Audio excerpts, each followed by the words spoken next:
Okay, let's talk about levels. Here I will talk about what are levels, how it imports to our project, and how to set up our levels.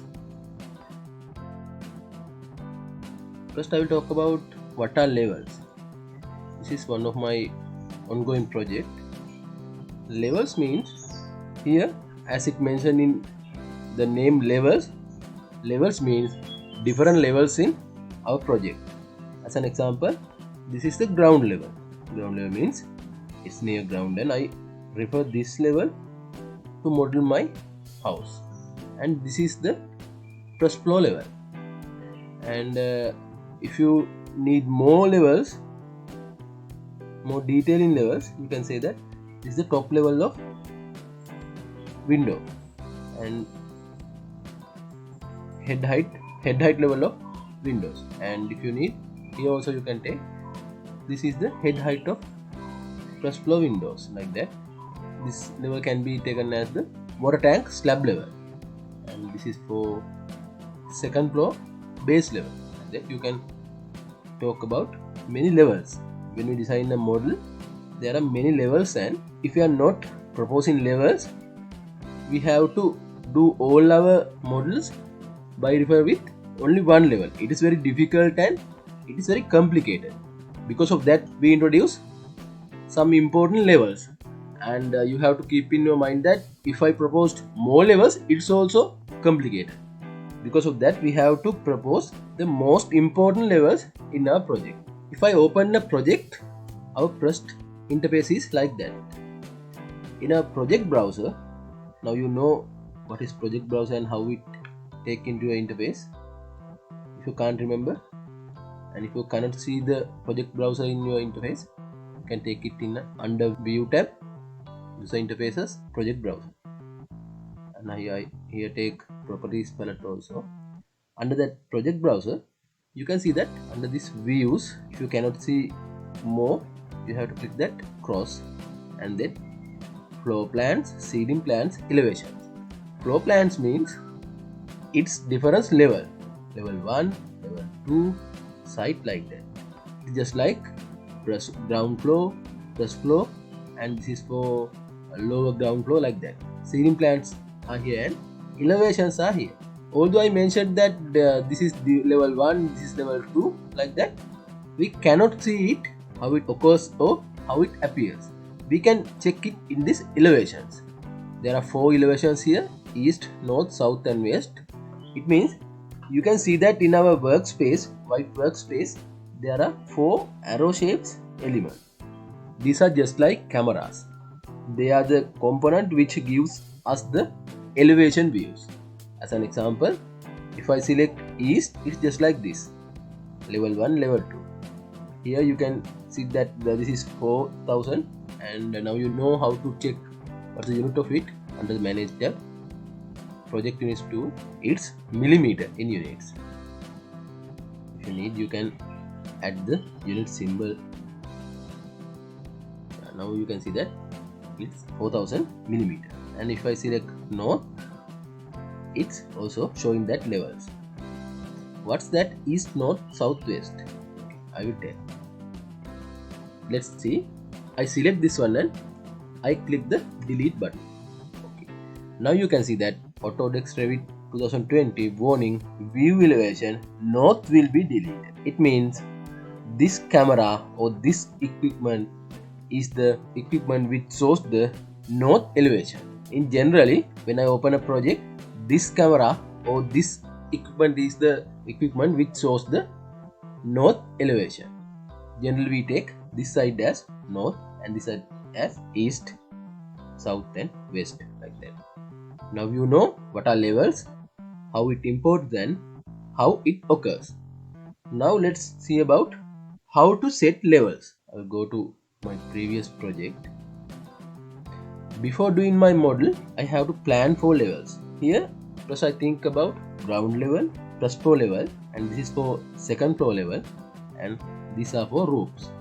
Let's see, there are few levels. Level 1 for ground level, level 2 for first floor level, this is for second floor level, and this is for roof level, and this is for roof level of this water tank.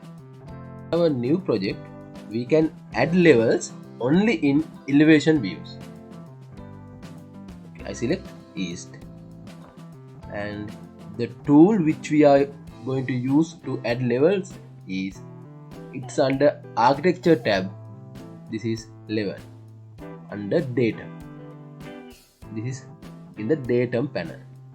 I click on this button, tool level, and now you can see that when I take my cursor near these lines, there is a number showing there.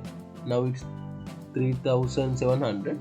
If I click once here, and we can drag and drop here, you can see that now it's level 3 and the height of it is 7700.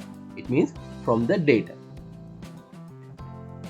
In levels, when I click on a level, you can see that there are two checkboxes at the two ends, and one checkbox has been checked and other one is not. Okay, let's see what's that. If you need to take that name into this end, you can click that checkbox and you can take the name into this end too. When I click and I want to drag this one, drag this level, so I click on here and I want to drag. You can see that all the levels are moving here and there. You can see that there are two lock symbols also there. I click on that lock symbol and you can see that it seems like unlock symbol. Now you can see that it's moving with alone, not with other levels. Again, undo it and click on the level, and you can see that it's under lock symbol, and if I move this, it's moving. Now it's moving with all the other levels, as now it's locked, and if I unlock it, it moves only the level 3. You can see that we can lock the levels with other levels, and if I need, we can unlock it. Like that we can add levels to your project. And the tool we use to add levels is this level tool under the architecture tab, datum panel. Here you can see that if I add levels under the level 0, these are minus levels. Generally the base constraint is the level we selected to do our model, and the top constraint is generally unconnected. You can see here that top constraint unconnected, but we can select any level which will be the constraint of our model. I select level 2 as the top constraint and apply it. Now I draw few walls here. Again I'm going to see the elevations. Now you can see that these are the walls we created, and it started with level 1 and ends with level 2. And if I create another wall and set that top constraint unconnected, then 8000 as the unconnected height, and I check it with our east elevation. This is the wall I have created without any top constraint, and it's unconnected, and it's 8000 millimeters. Another thing I want to say here is, when I use this east elevation, this is the camera we are using to see that wall. That's why it seems like side or section view. If I click this one, it means north view. You can see that this newly created one is like this. Means our view side is changing. This is the 3D view. To get the 3D view, you can click that 3D view button in the quick access toolbar. You can rotate your model by clicking shift and right click and drag it. Shift plus right click and drag the model. Then you can rotate the model. These are the main things you should know about levels of Revit, and if there are any complex things or additional things, they will meet in our next models in the future. And this is enough to start a project, and these are the basics of levels which you should know about.